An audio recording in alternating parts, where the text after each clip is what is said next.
Congratulations on being the highest a grade recipient from the Greater 901 for your very competitive race in District 3 for the Memphis City Council.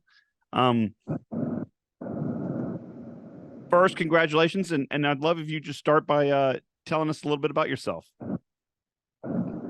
Okay, sure. My name is Pearl Walker, and of course, I'm a candidate for Memphis City Council District 3. District 3 is the east side of the world famous Elvis Presley Boulevard, going across, taking in Oak Haven, most of Hickory Hill, Parkway Village, and Fox Meadows. I'm running because I want to take my 20 plus years of being a servant leader and go to City Hall with that experience to affect policy. The two strongest parts of my brand would be for my advocacy for Whitehaven, but I do want to go on record, and I've been saying this throughout the campaign cycle. Everything that I want for the beautiful hamlet of Whitehaven, I want for all of District 3. And then the other part of my brand is dealing with environmental and energy justice. We're, at this place in time in society where we're dealing with climate change, and I do help to promote clean, affordable, and renewable energy options. And I'll pause there. Yes, no, look, you've got a remarkable background. You said 20 plus years of advocacy work on behalf of the community. This is your second time, I think, now to run for the Memphis City Council. So correct. This is a job that you feel passionate about pursuing. It's not like you just woke out about a bed and said, "Hey, let me go throw my name in the ring." And you've done commendable work with the Southern Alliance Clean Energy program and the NAACP. Yes. So I'm ECJ chair with the Memphis branch NAACP, and I'm the civic engagement consultant for SACE, the Southern Alliance for Clean Energy. So one of the things that we've done in the Memphis area, we were a part of facilitating the Share the Pennies program with MLGW, whereby you can round off when you pay your utility bill, you can round that amount off to the next dollar, and those pennies will go to helping residents who are challenged by paying their utility bills. Yes. So I guess what in the first, 100 days, 6 months, year of being on the City Council would you like to see accomplished? As a body or personally? Body or personally, your call, dealer's choice here. Okay, thank you for that. So personally, one of the things I want to do is get familiar, establish relationships with my colleagues on the council. So you already know it's a 13-member council, and if I put forth something, I'm going to need 6 votes. So I want to get to know my colleagues and see what their interests are, what their priorities are, if I don't know already.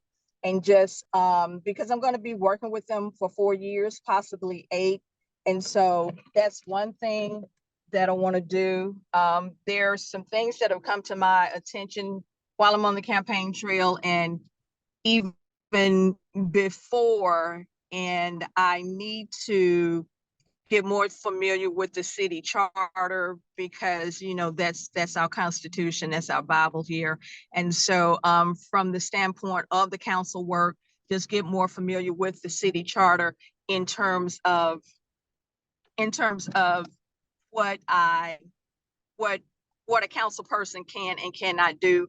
And then another thing is, as it relates to the communication gap, that I personally identify that, and with that, because I do community engagement, and the city has a great website, which was recently updated, And you can go there and sign up and just receive these updates just ongoing about different things going on in the city, from opportunities to employment to the street sweeping and things like that. But from my personal experience, there's so many things that our citizens just don't know about, or they don't find out about it in a timely fashion.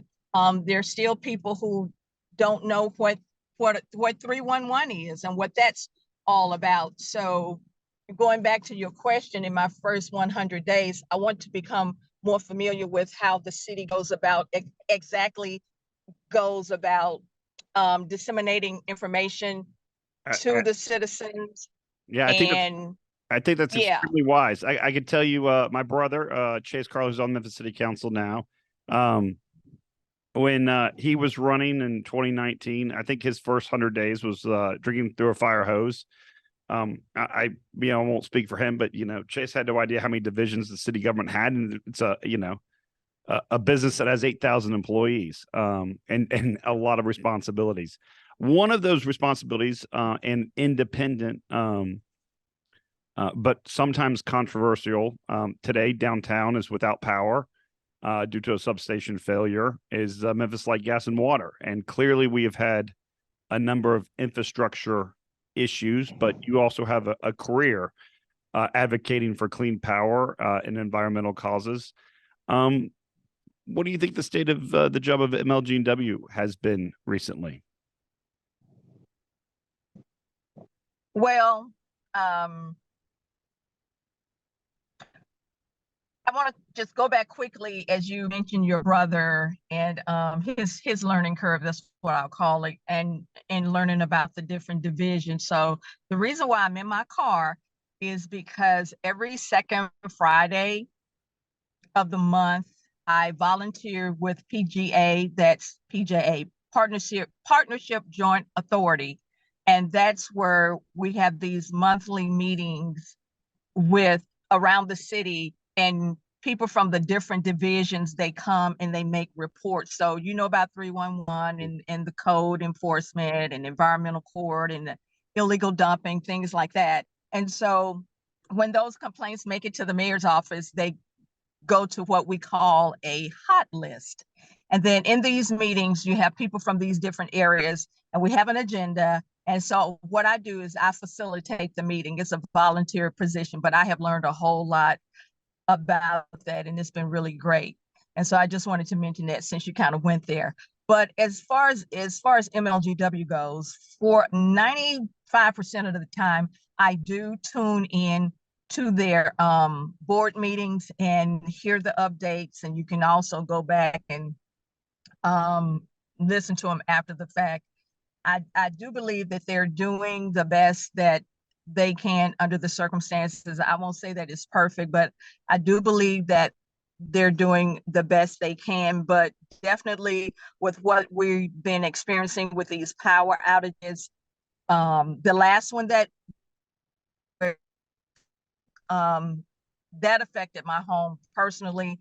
And if we're a lot of people can endure because they have generators and means of supporting themselves. They have the finances to go to an Airbnb and go to a hotel. And back to the information piece.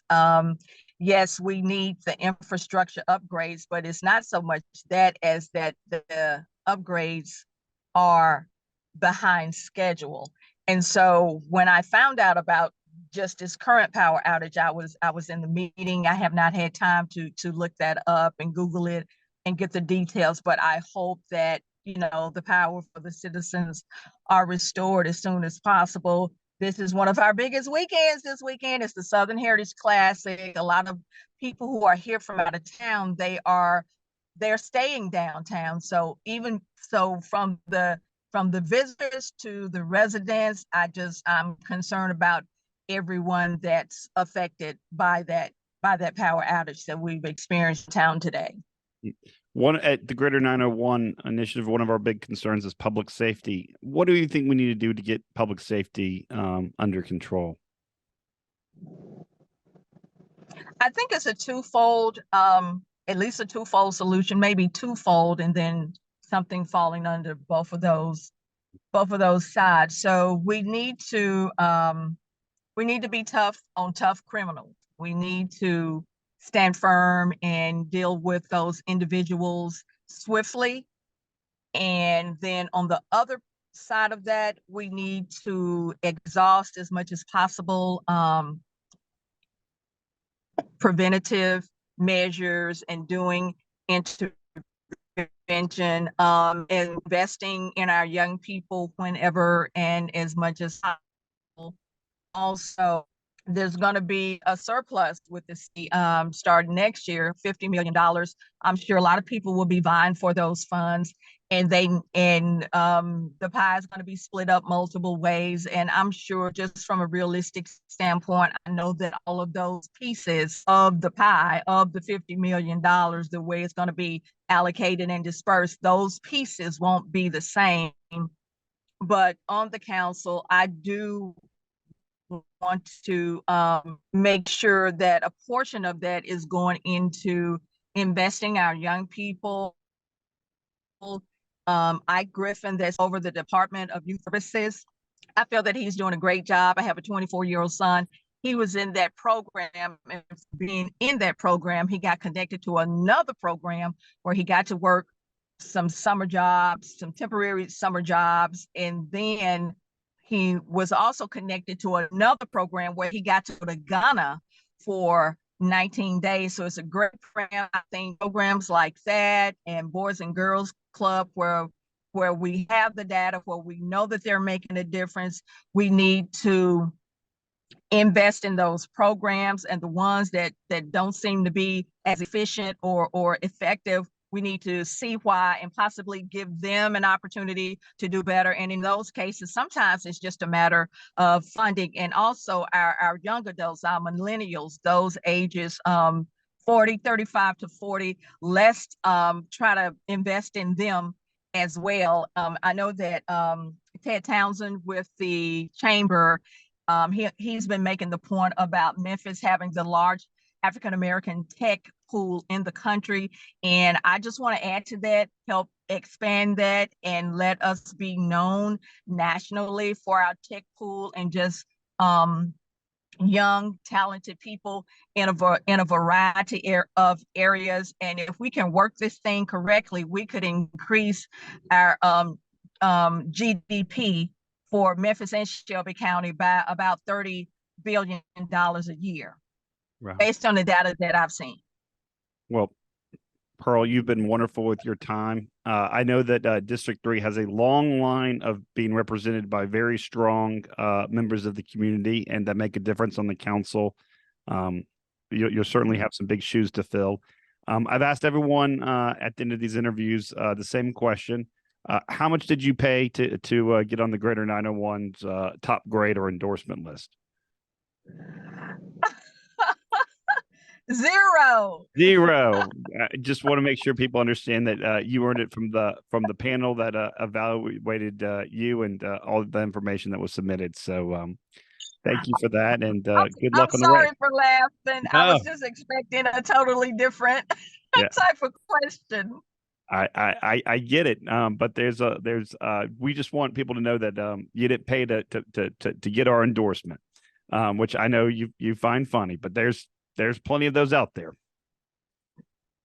Yes, and thank you for your endorsement. You're welcome, and have a wonderful Friday, and thanks for what you're doing in the advocacy role for us today. Yes, sir. Thank you, and you have a wonderful weekend as well.